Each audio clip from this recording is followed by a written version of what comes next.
है उनको भी मेरा प्रणाम।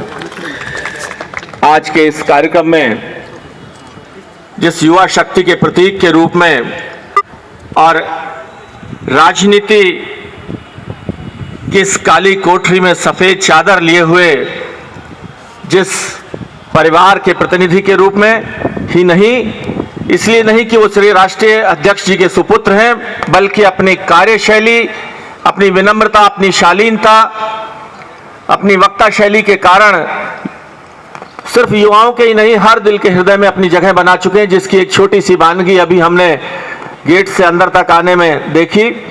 ऐसे श्री पंकज सिंह जी का भी मैं हार्दिक अभिनंदन करता हूं। उनकी उपस्थिति से हमारे इस आंदोलन को एक नया बल मिलेगा।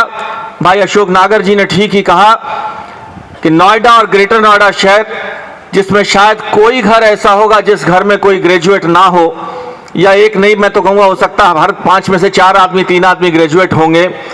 वहाँ से संख्या भाई डी.के. शर्मा जी ने बताई कि 15,000, तो हमारे यहाँ से तो 1.5 लाख होनी चाहिए थी कम से कम। ये खुशी की बात है कि जितने ग्रेजुएट के वोट हम लोगों ने बनवाए हैं, लगभग 2/3 वोट भारतीय जनता पार्टी के प्रतिनिधियों के रूप में बने हैं। बाकी प्रत्याशी हमारे साथ कहीं भी नहीं है। ये गौरव की बात है, लेकिन चुनाव होता है। अभी दिल्ली में कार्य परिषद की बैठक में जब ये बात आई कि जब किसी ने ये सोच लिया कि मैं चुनाव जीत गया, वो चुनाव कभी नहीं जीता गया। लेकिन जब हमने ये सोच लिया कि हम ये चुनाव जीत सकते हैं और जीतेंगे, वो चुनाव हमेशा जीता। आज हम ये संकल्प लेकर जाएं कि अपने राष्ट्र का जो एक आंदोलन हमारा 2014 का चुनाव आ रहा है, आदरणीय राजनाथ सिंह जी, आदरणीय नरेंद्र मोदी जी की जोड़ी को मजबूत करने की कड़ी में एक संकल्प कि हमारा एमएलसी ग्रेजुएट भी यहां से बनकर जाए, तो हमारी पार्टी का सम्मान बढ़ेगा, आपका सम्मान बढ़ेगा। आपके क्षेत्र के लोकल रहने वाले हैं, बम्बावड़ गांव के ही हैं भाई डॉक्टर अशोक नागर, और मेरे हम पेशा भी हैं। तो इसलिए मेरी विशेष सिफारिश, मेरी विशेष प्रार्थना आप सब लोगों से कि अपनी पूरी ताकत का इस्तेमाल कर आज भाई पंकज सिंह जी को हमें विश्वास दिलाते हैं कि ये जोश खरोश हमारे चुनाव तक इसी तरह जारी रहेगा। आज आपकी गौतम बुद्ध नगर लोकसभा पूरे उत्तर प्रदेश में अपनी पहचान बना चुकी है, बल्कि पूरे विश्व में नोएडा ग्रेटर नोएडा के नाम से जानी जाती है। हो सकता है बांदा कन्नौज की लोकसभा को लोग ना जानते हो, लेकिन नोएडा ग्रेटर नोएडा के नाम से लोकसभा गौतम बुद्ध नगर को लोग जानते हैं। कल ही लिस्ट जारी हुई है नए वोटर्स की।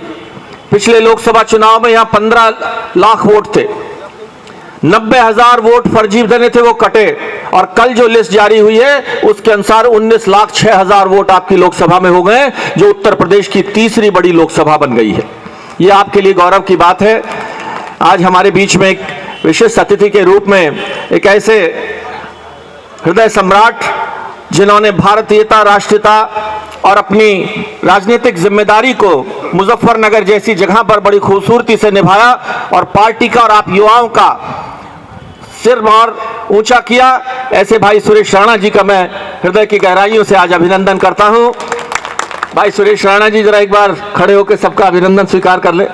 बहुत ही मुजफ्फरनगर के अंदर जो लड़ाई लड़ी है भाई सुरेश राणा जी ने, वो काबिल मिसाल है, उनसे हमें प्रेरणा लेनी चाहिए। हमारी बहन बिमला सोलंकी जी, जिन्होंने गौतम बुद्ध नगर से जो हम 2 लोग विधायक बने, उन्होंने सिकंदराबाद बहुत बड़ी कठिन सीट है और उस कठिन सीट से अपनी विधायक बनकर आई हैं, उनका भी हार्दिक अभिनंदन।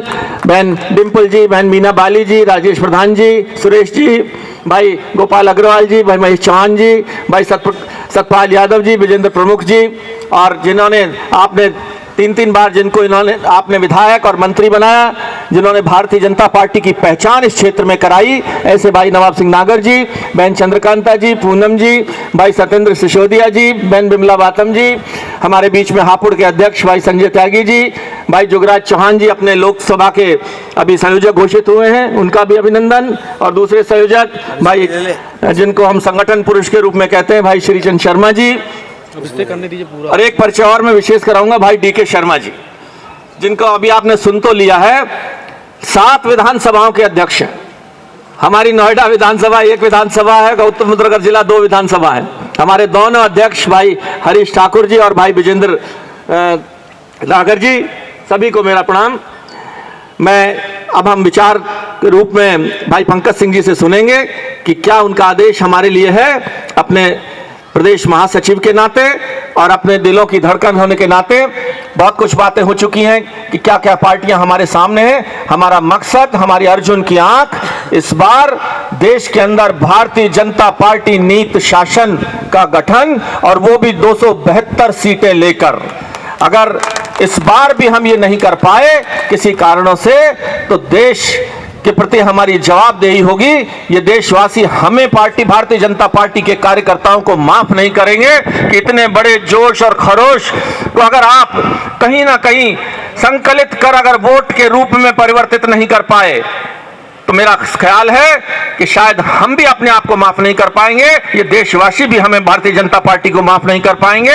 इस बार इतना सुंदर मौका भारतीय जनता पार्टी के कार्यकर्ताओं के लिए है, देशवासियों के लिए है कि आदरणीय राजनाथ सिंह जी और आदरणीय मोदी जी की जोड़ी को जो जन सैलाब, जो इस तरह से सम्मान मिल रहा है पूरे देश के कोने कोने में, ऐसी ऐसी जगहों में जहां पूर्वांचल गोरखपुर में अभी 4 दिन पहले रैली हुई है 23 तारीख को, जहां भारतीय जनता पार्टी का बहुत अच्छा ग्राफ नहीं है, लेकिन इतनी बड़ी संख्या में रैली हुई है।